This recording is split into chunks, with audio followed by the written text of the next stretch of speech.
It's a hard act to follow, but we actually do get along very well. It's probably by design that Greg put us both up here tonight. Maybe not.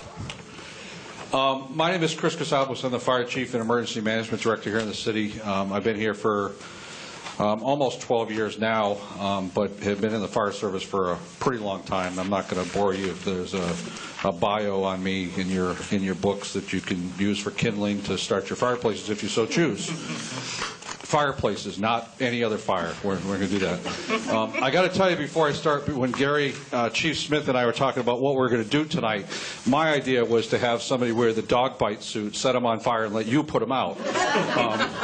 Gary didn't like that idea, so and Greg kind of put the kibosh to it.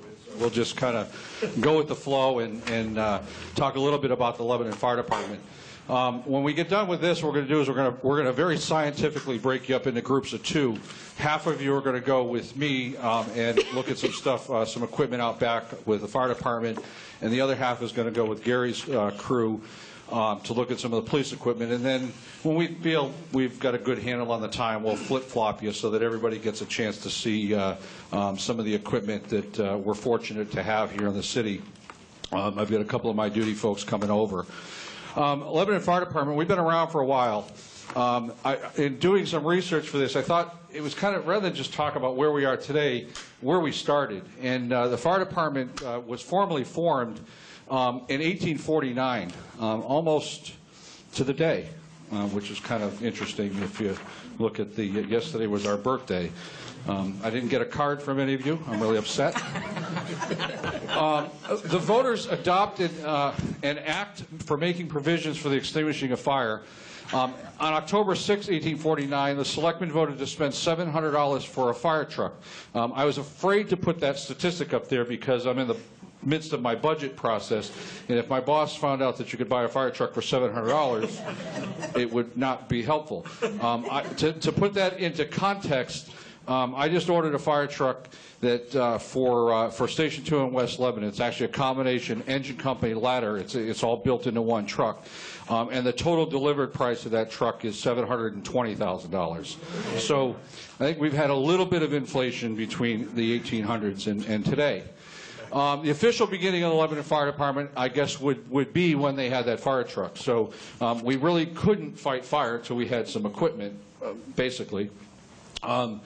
Interesting enough, in 1873, the New Hampshire, there was legislation passed in New Hampshire wrecking the Lebanon Center Village Fire Precinct.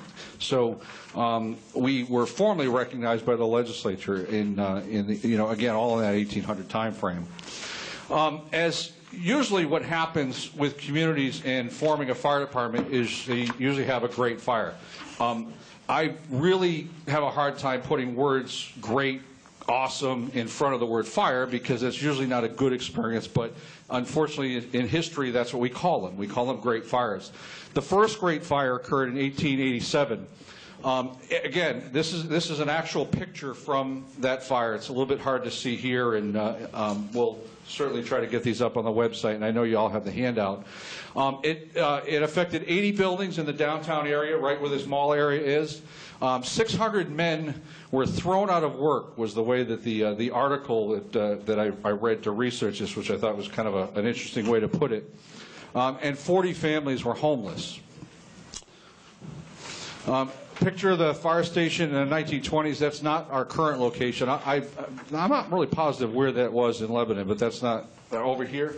Thank you. Stand on the mall. Then, lo and behold, we had a second great fire. We couldn't handle one, so in 1964, we had a fire again in the same area, downtown the mall area, that burned or destroyed 20 buildings and caused about $3 million worth of damage. In context, I'm guessing that would be a lot bigger dollar amount today if we had destroyed that many buildings. So, but again, these are actual pictures. The old Woolworths on the mall, which some of you may remember. I don't, but some of you may remember. And then this is actually, the original photo was black and white, and somebody had color enhanced it. So it's a little bit, I don't know how realistic the flames are, but it's kind of a neat picture in looking through some of the history. Where are we, or who are we? We're a full-time fire and emergency medical services agency. We have 27 full-time funded positions at this point. We are approved for 28. We have 1 vacancy. You have a fire chief and emergency management director, that's me. My assistant chief, who couldn't be here tonight, he's on vacation. We have 4 duty shifts. Our duty shifts are comprised of a shift commander, which is a captain, a duty captain. You'll meet 1 captain I have out back tonight that's here, and you'll meet some of my duty crew. Hopefully they're not called out. We have 1 lieutenant minimum per shift and 4 firefighters per shift. We did a little bit of an experiment a few years ago to try to do some cost savings and promoted a few more people to lieutenant. We're finding it didn't really meet all of our objectives, so we're kind of dropping back to that number of 4 by attrition. So I think we have 6 right now total, and they just operate, you know, at either station, depending on, and I'll talk about the stations. We have 2 full-time fire inspectors, and we have about 6 call firefighters, which are fundamentally, a call firefighter is a volunteer firefighter that gets paid to go on calls. So it's kind of an oxymoron, a paid volunteer. But basically, that's what our call firefighters do. We utilize them for recall to cover the station when we have multiple calls going on.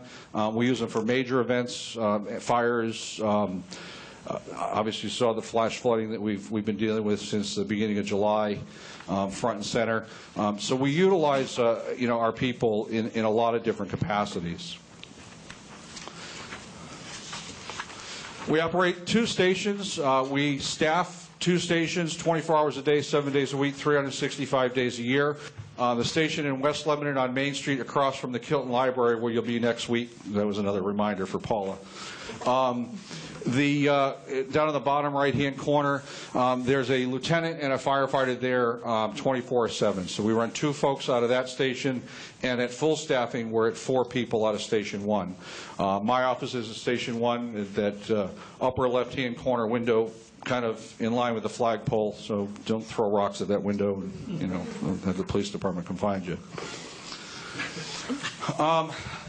All of our firefighters are required to have training. And in New Hampshire, there's a couple different rules relative to training. To be, interestingly enough, to be a volunteer or a call firefighter, the training requirements are set by the individual fire department. So there's no state mandate for training to be a volunteer. However, to be a full-time firefighter, and very similar to the police officer, you have to have certain certifications. Firefighter level 1 and level 2 are the minimum requirements to be a firefighter in the state of New Hampshire full-time, and you can see the hours of training that represents. It's a pretty intense program. We're not going to put you through level 1, and I kind of thought about that too with the Citizens Academy. That'd be kind of neat to send you to a burning building, but I couldn't find anybody to volunteer their building. So, fire officer, all of our captains are required to be a fire officer 1 and 2, which is 120 hours of training.